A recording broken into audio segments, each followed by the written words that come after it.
Student, आज के lecture में हम ये जानेंगे कि जर्नल एंट्री में एक्सपर्ट कैसे बने। जैसे कि ये एंट्री है furniture account debit to cash. तो हमने कौन सा जर्नल एंट्री का रूल फॉलो किया जिससे हमें ये मालूम चला कि फर्नीचर अकाउंट डेबिट होगा और कैश अकाउंट क्रेडिट होगा। आपके मन में जितने भी डाउट्स है ना कि कौन सा अकाउंट डेबिट होगा कौन सा अकाउंट क्रेडिट होगा, ये लेक्चर के बाद आपके सारे जितने भी डाउट्स हैं वो सॉल्व हो जाएंगे। इससे कोई फर्क नहीं पड़ता आप स्टूडेंट हो, एम्प्लॉय हो या बिजनेस में हो, या आप कॉमर्स के स्टूडेंट्स हो, आर्ट के हो, साइंस से हो। ये वीडियो उन सभी बच्चों के लिए है, बिकॉज अगर आपने ये वीडियो देख लिया तो मेरी आपसे गारंटी है कि आप जनरल एंट्री के अंदर चैंपियन बन जाओगे। So let's start the lecture. चलो शुरू करते हैं। देखो, पूरी दुनिया में जितने भी अकाउंट्स है, सबसे पहले हमें ये जानना है कि दुनिया में जितने भी अकाउंट है, क्या वो सेल्स अकाउंट हो, डेटर अकाउंट हो, परचेज हो, कैश हो, कैपिटल हो, सैलरी हो, इस दुनिया में जितने भी अकाउंट है उनको मैं किस में क्लासिफाई कर सकता हूं? उनको मैं 5 हेडिंग में क्लासिफाई कर सकता हूं। और वो 5 हेडिंग कौन कौन सी है?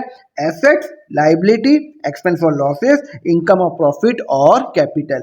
आइए जानते हैं ये 5 हेडिंग कौन कौन सी है। Assets, liability, income, profit, expense, losses and capital drawing. अब ये एसेट्स क्या है, लाइबिलिटीज क्या है, इनकम, एक्सपेंस और कैपिटल क्या है, आइए जानते हैं इसको। सबसे पहले अपन ये जानते हैं कि ये एसेट्स क्या है।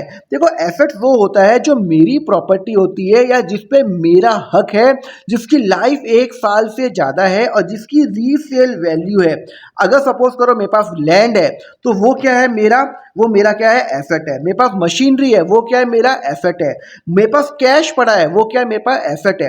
ये सब की लाइफ जो है वो क्या है? वो 1 साल से ज्यादा है। इनकी लाइफ क्या है? 1 साल से ज्यादा है। और इनकी क्या है? रीसेल वैल्यू भी है। अगर मुझे किसी से कुछ पैसे लेने हैं, सपोज करो मैंने राहुल को सामान बेचा 2 लाख का और उसने मुझे पैसे नहीं दिए, तो भैया वो भी मेरा एसेट है क्योंकि मुझे उससे 2 लाख रुपए लेने हैं। तो जो भी मेरा खर्चा करता हूं, अगर उसकी लाइफ 1 साल से ज्यादा है और उसकी रीसेल वैल्यू है, मतलब मैं उसको बाद में बेच सकता हूं, तो वो क्या कहलाएगा? एसेट कहलाएगा। जैसे कि लैंड हो गया, बिल्डिंग हो गया, व्हीकल हो गया, कैश हो गया, computer, furniture, machinery, copyright, trademark etcetera. अगर मुझे किसी से पैसे लेने हैं तो वो भी क्या हो गया? मेरा एसेट हुआ। क्लियर है? तो डेटर भी क्या हुआ? एसेट हुआ। एग्जांपल के लिए मैंने यहाँ पे सामान बेचा, ऑफ ₹5,000 और मुझे अमाउंट नहीं मिला। सपोज इस पर्सन का नाम है राहुल, मैंने सामान बेचा राहुल को 5,000 का और उसमें मुझे पैसे नहीं आए, तो भैया मुझे उससे पैसे फ्यूचर में आने हैं। तो ये भी क्या है? मेरी बुक्स में मैं क्या क्लासिफाई करूंगा जनरल एंट्री के लिए? इसको मैं क्या मानूंगा? एसेट मानूंगा। ओके, चलो अभी मैंने आपको बता दिया एसेट्स क्या होता है, मुझे बताओ। जैसे ये लैपटॉप है, लैपटॉप 1 लाख का है, तो क्या ये एसेट है? क्या देखो इसकी लाइफ 1 साल से ज्यादा है। हाँ। क्या इसकी रीसेल वैल्यू है? हाँ भाई, रीसेल वैल्यू है। आगे जाके फ्यूचर में ये 60,000 50,000 में आराम से बिक जाएगा। तो ये क्या है? मेरा एसेट है। सिमिलरली रेस्टोरेंट, मैं रेस्टोरेंट में गया, खाना खा के आया, क्या ये मेरा एसेट है? नहीं। इसकी लाइफ 1 साल से ज्यादा कहाँ है? भैया मैंने रेस्टोरेंट में गया, खाना खा के आ गया, इसकी लाइफ ही नहीं है कुछ। लैपटॉप की तो भैया 2-3 साल 5 साल तो चलेगा ही चलेगा। प्लस रेस्टोरेंट की कोई रीसेल वैल्यू नहीं है, खाना खा के आ गया, अब मैं उसको बेच तो नहीं सकता हूं। तो भैया जो रेस्टोरेंट बिल है वो मेरा एसेट नहीं है। तो ये क्या हुआ? मेरा एसेट हुआ। रेस्टोरेंट बिल इज नॉट ये मेरा एसेट नहीं है। क्लियर है? समझ में आया? चलो आपका एसेट हो गया। अब अपन आते हैं ये लायबिलिटीज क्या होता है। देखो, लायबिलिटीज का मतलब होता है देनदारी। देनदारी का मतलब होता है अगर मुझे किसी को कुछ पैसे पे करने होते हैं, तो liability mean the amount owned payable by the business to other. अगर मुझे किसी को पैसे पे करने हैं, जैसे कि मैंने अगर बैंक लोन लिया है तो मुझे बैंक को पे करना है। मैंने अगर सपोज करो कि प्रॉपर्टी यूज कर रहा हूं और मुझे रेंट पे करना है तो वो यहाँ पे होगा। मुझे किसी को सैलरी पे करनी है, अभी तक मैंने उसको पे नहीं की, तो वो भी तो मेरी लायबिलिटी हुई। ओके, तो एग्जाम्पल बताता हूं। Creditors, loan and the outstanding salary, ये सब एग्जांपल क्या होते हैं? मेरे लायबिलिटीज के होते हैं। क्लियर है? समझ में आया? चलो अगर आपको ये समझ में आया तो मैं आपको एक एग्जांपल बताता हूं। Reliable limited hires a employ on 1 April 2023 for ₹6 lakh per lakh salary. तो सैलरी 6 लाख रुपए पर साल की है, पूरे साल की है। मैंने भाई साहब जी को सिर्फ 4 लाख रुपए दिए। कितने रुपए दिए? 4 लाख रुपए दिए। भाई सैलरी कितनी है? 6 लाख, मैंने दिए 4 लाख, तो जो 2 लाख रुपए हो गई ना, वो मेरी क्या हो गई? वो मेरी हो गई लायबिलिटी हो गई। भैया मुझे 6 लाख रुपए देने थे, उसने मेरे यहाँ पे 1 साल काम किया, अब मुझे उसको 6 लाख देते, मैंने उसको सिर्फ 4 लाख दिए, तो ये जो 4 लाख हो गए वो क्या हो गई, मेरी लाइबिलिटी हो गई। क्लियर है, समझ में आया? ओके, दूसरा एग्जांपल, रिलायबल पेन ने मैंने नेहा से सामान खरीदा 80,000 का और 65,000 ही मैंने उसको पे किए। सामान मैंने 80,000 का लिया, पे कितने किए, 65,000, मतलब 15,000 रुपीज जो होगा वो मेरी क्या हो जाएगी, वो मेरी क्या हो जाएगी, लाइबिलिटी हो जाएगी। समझ में आया? तो लाइबिलिटी वो जो मुझे अमाउंट किसी और को पे करने होते हैं उसको मैं लाइबिलिटी बोलता हूँ। क्लियर है? तो एसेट हो गया, लाइबिलिटी हो गई। अब ये इनकम क्या होता है? इनकम वो होता है जो मैं कमाता हूँ, सेल्स, जैसे सपोज करो मैंने सामान बेचा तो वो मेरी इनकम, मैंने बैंक की एफडी पे मुझे इंटरेस्ट आया, वो मेरी इनकम, मुझे कमीशन इनकम आई, वो मेरी इनकम, मैंने किसी को कंसल्टेंसी दी, उसने मुझे 2,000 रुपये दिए, तो वो मेरी इनकम। तो ये होती है इनकम जो मैं जो मेरी अल्टीमेटली मेरा प्रॉफिट होता है या जो मेरी इनकम होती है, जैसे कि सेल्स हो गया, कमीशन इनकम हो गया, इंटरेस्ट इनकम हो गया, कंसल्टेंसी हो गया, रॉयल्टी हो गया, रिवेन्यू हो गया, एक्सेट्रा। क्लियर है? चलो मैं एग्जांपल बताता हूं। मैंने 5,000 का शर्ट बेचा राहुल को, मैंने 5,000 का शर्ट बेचा राहुल को। अब मुझे बताओ ये मेरी इनकम है क्या? बट ऑब्वियस ये मेरी इनकम है, बिकॉज मैंने उसको 5,000 का शर्ट बेचा है, तो ये मेरी कहाँ जाएगी, इनकम में जाएगी। क्लियर है? तो आपका एसेट्स हो गया, लाइबिलिटी हो गया और आपका इनकम हो गया। अब मैं आता हूं एक्सपेंस पे आता हूं। एक्सपेंस क्या होता है? खर्चा। क्या होता है? खर्चा जो मैं करता हूं, जैसे रेंट खर्चा, मैंने सैलरी पे की वो खर्चा, मैंने ट्रेवलिंग एक्सपेंस किया, मैंने परचेज किया, ये मैंने खर्चा, मैंने लैंडलॉर्ड को मैंने इस घर के मैंने इस ऑफिस के सपोज करो साल के दिए 20,000 रुपए, तो वो 20,000 रुपए क्या है, मेरा रेंटल एक्सपेंडिचर है, तो वो मेरा खर्चा है। ओके, तो रेंटल हो गया, इलेक्ट्रिसिटी हो गया, ट्रैवलिंग हो गया, टेलीफोन एक्सपेंस हो गया, वो खर्चा हो गया। जैसे कि मैंने आपको एग्जांपल बताया था लैपटॉप मैंने 1 लाख खरीदा, वो मेरा खर्चा नहीं है दोनों खर्चा, यहाँ पे भी खर्चा हो रहा है मेरा यहाँ पे भी मेरा खर्चा हो रहा है, पर लैपटॉप मेरा एसेट के रूप में जा रहा है, उसको मैं एसेट मानूंगा बिकॉज उसकी लाइफ 1 साल से ज्यादा है और उसकी रीसेल वैल्यू है। रेस्टोरेंट बिल गया, खाना खा के आ गया, तो वो तो भैया मेरा नॉर्मल खर्चा हो गया, उसकी कोई रीसेल वैल्यू है क्या? उसकी कोई रीसेल वैल्यू भी नहीं है, तो ये मेरा क्या बन जाएगा, ये मेरा एक्सपेंस बन जाएगा। तो अगर मान लो मैं किसी को सैलरी देता हूँ या मैं ट्रैवलिंग एक्सपेंस करता हूँ जिसकी कोई भी रीसेल वैल्यू नहीं है या जिसकी लाइफ 1 साल से कम होती है, तो वो क्या हो जाता है, मेरा खर्चा, मैं उसको मानता हूं। समझ में आया? तो मैंने एसेट, लायबिलिटी, इनकम और आपको एक एक्सपेंस बता दिया। लास्ट होता है कैपिटल। कैपिटल क्या होता है?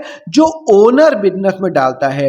अगर कोई कंपनी का मालिक बिजनेस में कोई पैसे डालता है, सिंस वो कंपनी का मालिक है, तो उस मालिक का जो अकाउंट होगा वो अलग से क्रिएट होगा, उसको मैं बोलता हूं कैपिटल अकाउंट, क्योंकि वो उसका मालिक है तो उसको स्पेशल ट्रीटमेंट मिलेगी और उसको बोलूंगा कैपिटल। अगर मैं रिलायंस इंडस्ट्री की बात करूं तो रिलायंस इंडस्ट्री के मालिक है मुकेश अंबानी जी, तो उनका अकाउंट कैपिटल नाम से शो होगा रिलायंस इंडस्ट्री के अंदर, Mukesh Ambani capital account. Clear है?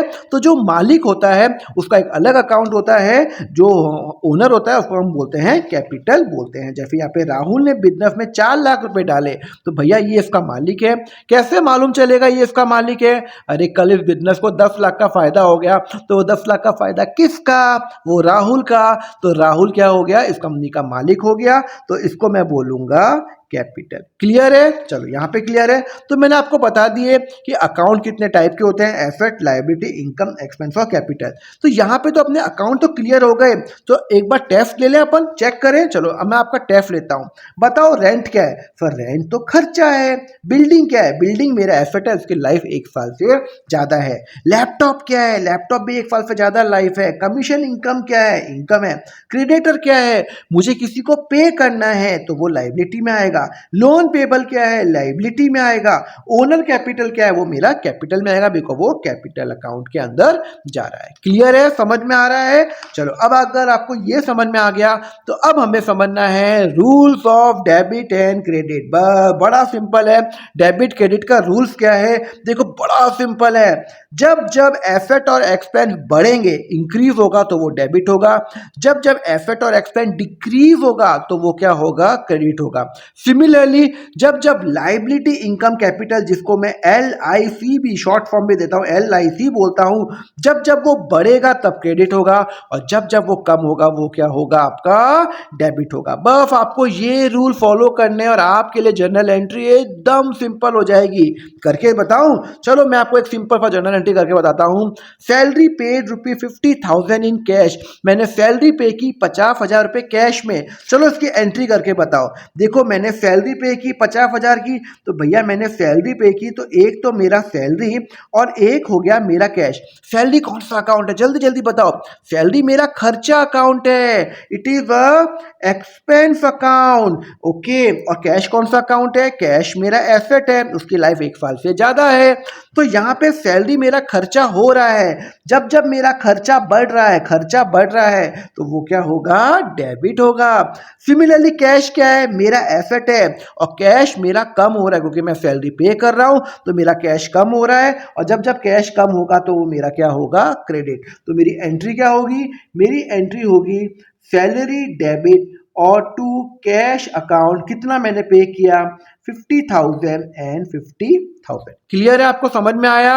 ओके, आगे बढ़े। तो सैलरी मेरा खर्चा है और कैश मेरा क्या है, एसेट है। क्लियर है? चलो एक और क्वेश्चन करते हैं। Taken ₹40,000 loan in cash from Rohit, मैंने रोहित से लोन लिया 40,000 का।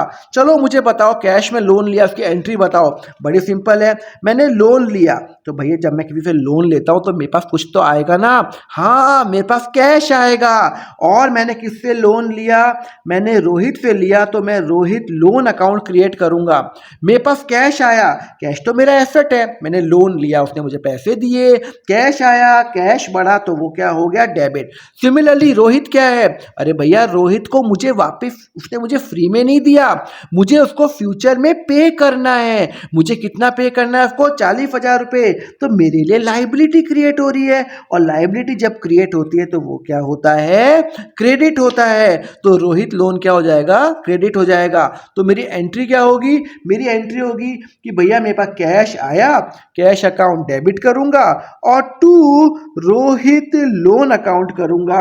कितना अमाउंट करूंगा, 40,000 रुपीज एंड 40,000 रुपीज। क्लियर है, समझ में आया?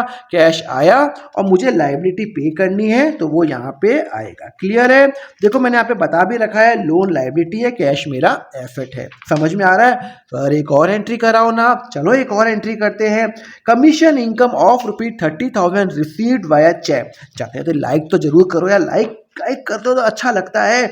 चलो कमीशन इनकम मुझे मिली चेक के थ्रू। ओहो, चेक के थ्रू तो मतलब मेरा बैंक बैलेंस बढ़ेगा, मेरा बैंक बैलेंस बढ़ेगा और मेरे पास क्या आया, मेरे पास कमीशन इनकम हुई। ओके, अब एक बात बताओ, बैंक बैलेंस क्या है, बैंक मेरा एसेट ही तो है, उसकी लाइफ 1 साल से ज्यादा है और वो बढ़ रहा है तो वो क्या होगा, डेबिट। कमीशन इनकम, मैंने किसी को कंसल्टेंसी दी, उसने मुझे कमीशन दिया तो वो मेरी इनकम है और इनकम मेरी बढ़ रही है बल्ले बल्ले तो वो हो जाएगा क्रेडिट। तो मेरी एंट्री क्या होगी, मेरी एंट्री होगी बैंक डेबिट करूंगा और टू कमीशन इनकम करूंगा, क्रेडिट करूंगा। कितनी इनकम हुई, 30,000 रुपये एंड 30,000 रुपये मेरी इनकम हुई। समझ में आया आपको, बात समझ में आई? अगर ये बात समझ में आई तो देखो मैंने यहाँ पे लिखा हुआ भी है, कमीशन इनकम है और बैंक क्या है, मेरा एसेट है। ओके, एक और एंट्री करते हैं। चलो, capital of ₹50,000 in cash introduce by the owner, owner ने 50,000 रुपये कैश इंट्रोड्यूस किया। चलो इसकी मुझे एंट्री करके बताओ। देखो ओनर कौन होता है, मालिक होता है। वो 50,000 रुपये कैश लाया तो मेरा कैश अकाउंट होगा और कौन लाया, मालिक लाया। और मालिक का कौन सा अकाउंट होता है, कैपिटल, कैपिटल अकाउंट होता है। कैश मेरा एसेट है और जब मेरा एसेट बढ़ता है तो वो क्या होता है, डेबिट होता है। कौन लाया, मालिक लाया। भाई मालिक लाया तो भैया मेरा कैपिटल बैलेंस बढ़ेगा तो वो क्या हो जाएगा, मेरा क्रेडिट हो जाएगा। तो मैं एंट्री क्या करूंगा, cash debit to capital account, क्योंकि मेरा कैपिटल अकाउंट क्या हो रहा है, बढ़ रहा है।